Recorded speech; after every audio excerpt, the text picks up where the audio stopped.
Hi. So I often take time to review games, particularly if people send me copies and such. So this is going to be one of those. Let's talk about a game called Subversion.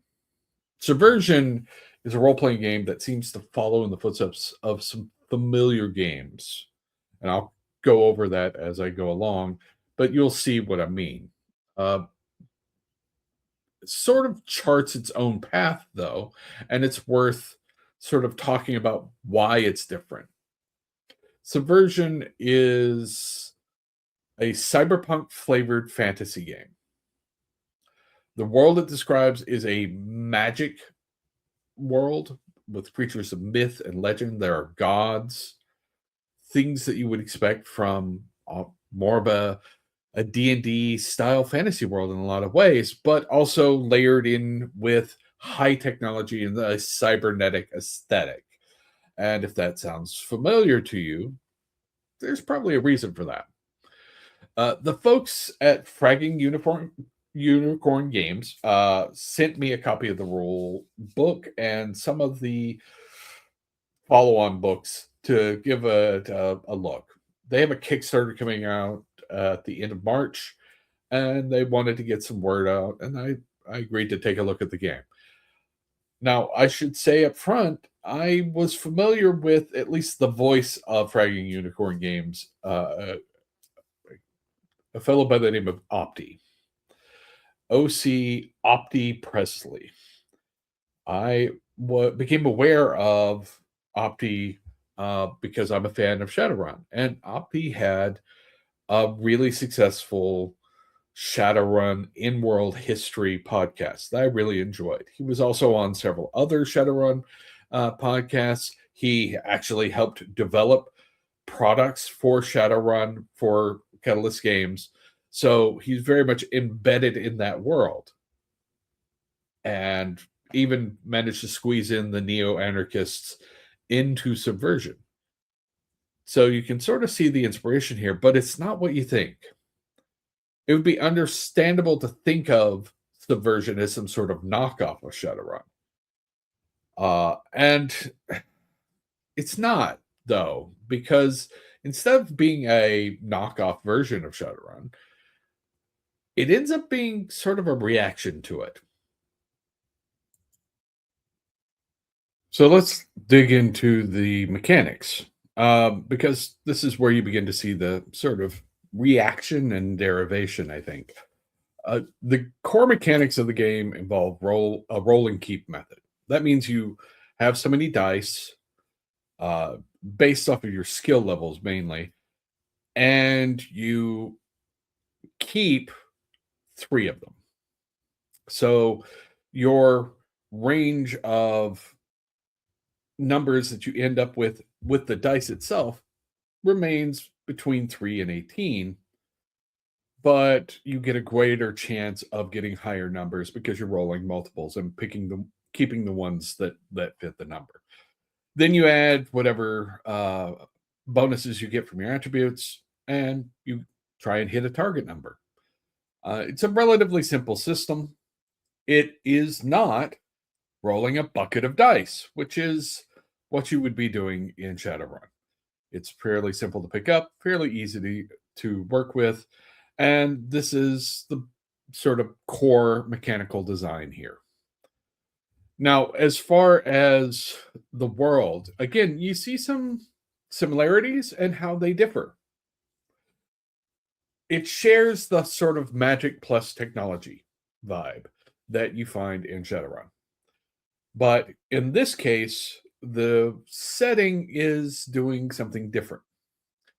In Shadowrun, you progress through history as normal.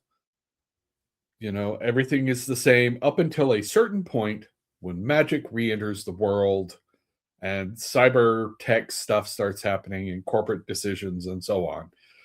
Like the world is the same one we know up until a point and then it changes so that it's very familiar.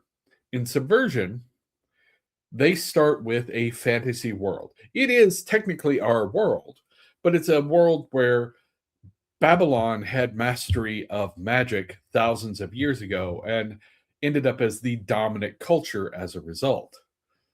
So you end up with a sort of inversion of that change. Like the magic was the rule, and technology got added later, but it's not a world that is directly similar to ours in the same way. The history flowed different, and that makes a big difference, right? And they have gods, which is another big difference from Shadowrun. They have, the religions and so on, and people powered by interactions with their gods. So yeah, it has some similar elements, but it stakes out a very different place. Possibly the sort of biggest difference between this and Shadowrun and other cyberpunk, to be honest, is how the actions of the players are framed. In Shadowrun, cyberpunk, pretty much the entirety of the cyberpunk genre of literature and games, the players are essentially mercenaries. They are there to find money and work for these oppressive corporations in the shadows between. They exist in a society they can't really fix. They can't control. They can score minor victories, but nothing that really changes any of the status quo. And to survive, they employ their skills to make money off of these oppressive corporations and maybe occasionally score a little victory here and there for the little guy along the way. Cyberpunk is an inherently oppressive dystopian setting. Hope is not really part of the cyberpunk genre. Not really. As much as anything, it's kind of a poison. The hope will get you to do things that will get you destroyed. But Subversion picks a different tack.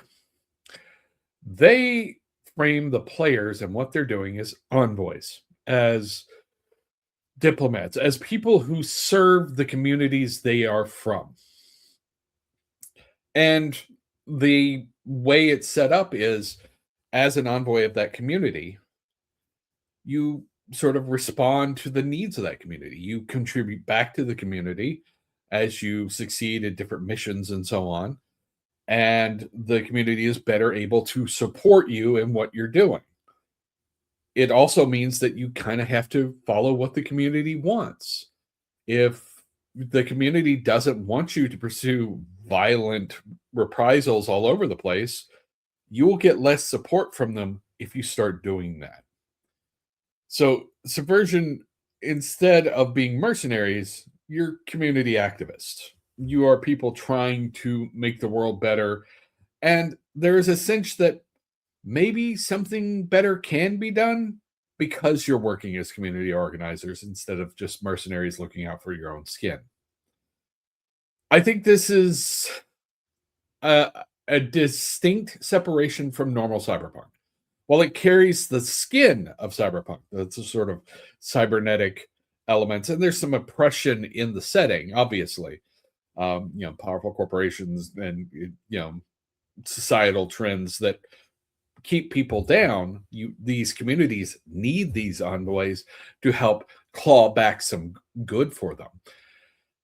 It does make it more like solar punk or hope punk. Now, if you're not familiar with those terms, solar punk and hope punk are more positive visions of the future that share some of the same aesthetics as cyberpunk. Um, a solar punk might be set on a colony outside the normal urban centers, and there might be communal gardens and people working towards a common good. And yeah, hope punk does that as well. And yeah, Subversion definitely fits more into that than the standard cyberpunk tropes. This isn't a criticism, it's just something that should set your expectations. Uh, that reframing will be pretty popular with people, I think. As to the production quality, actually, it's not bad.